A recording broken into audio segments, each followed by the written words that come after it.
Spirituality is not for manifesting. Spirituality is for self-realization. The most underlying point everybody should understand. Spirituality is only for self-realization.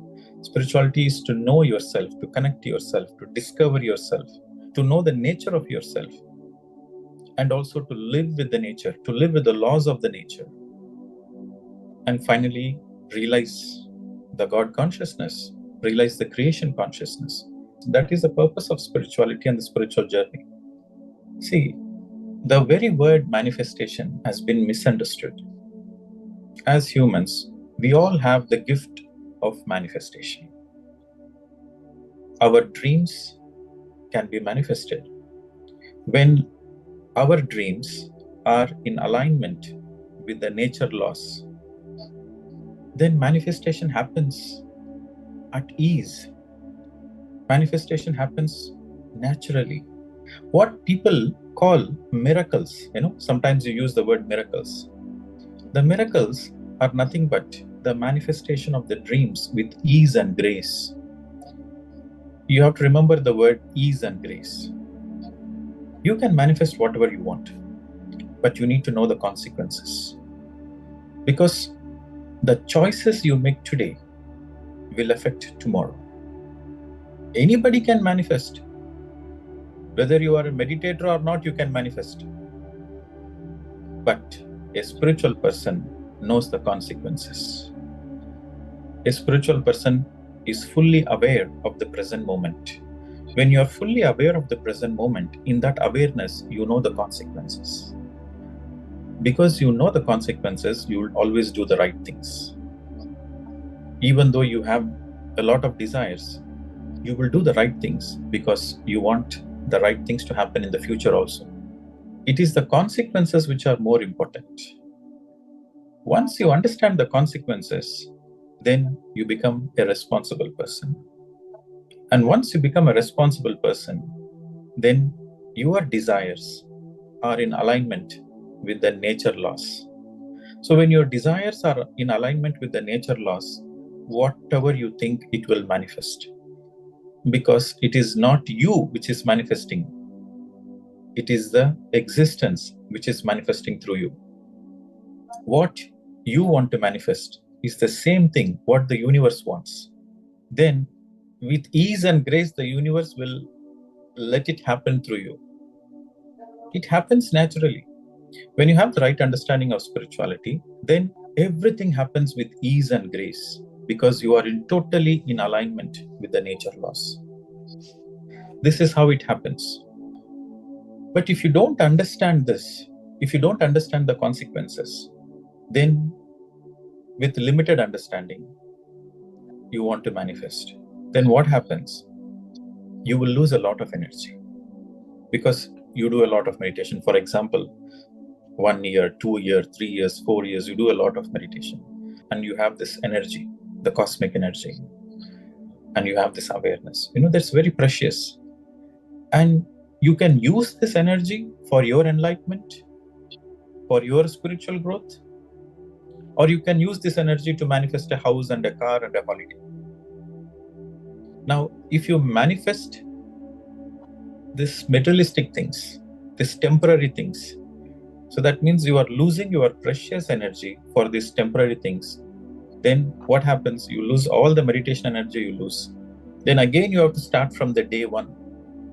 So this is the example of Vishwamitra. We have to learn from this great Brahmarshi Vishwamitra. Because he meditated for 1,000 years and out of his ahankara, he manifested everything for Menaka. And he lost all the energy. And he had to do another 1,000 years of meditation. And the second time he learned the lesson. And he stopped manifestation and he surrendered. The best way is you are in the meditation path for your own evolution. You are in the meditation path for your own enlightenment and self-realization.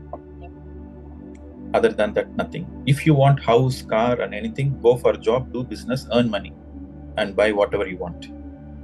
Because meditation and spiritual journey is much more sacred, much more powerful.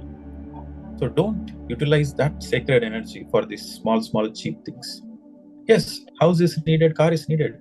Do work. God has given you brains. God has given you hands. God has given you health. So do some creative work. Do smart work and earn money and buy the physical things. But meditation is only for the spiritual journey. Point number one to be remembered. And point number two, your focus should be on consequences, not on manifestation.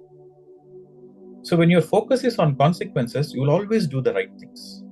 When you do the right things, the right outcome will happen. Then there is no karma you are accumulating. Because if you do the wrong thing today, if you make a wrong choice today, then the outcome will be wrong. So the karma will come back to you. Right? So the second point to remember is always be aware of your choices. And point number three, when your choices, when your desires are in alignment with the universal laws, with the nature laws, whatever you think will be manifested through you, because your thoughts are in alignment. So now your thoughts to be in alignment with the nature, that means your thoughts should help yourself and also it should help others. Okay. And your thoughts, when I say your thoughts should help others, what does it mean is your thoughts should not be for personal reasons, individual reasons, for some name, fame, power, money, authority. No. The thought should arise from the space of love. When your thoughts or desires, when your desires arise from the space of love for yourself and for everybody, then you are in alignment with the nature laws. Once you release that kind of a thought, which is for Loka Kalyana. Loka Kalyana means good for everybody. It is good for you and it is also good for everybody. Once you release that kind of a thought, you should surrender. You should not force yourself to do that. It should happen through you with ease and grace. So when you are in the state of surrender, in the divine timing, everything will happen. Whatever you want, it will happen in the divine timing. You have to wait patiently. So many checkpoints are there. So the first checkpoint is don't use meditation for your manifestation, number one. Number two, be aware of the consequences. Number three, if your desires are in alignment with the universal will, then things will happen. You have to be patient and surrender. Things will happen. So if you consider all these points, then you save yourself from unnecessary consequences of manifestation.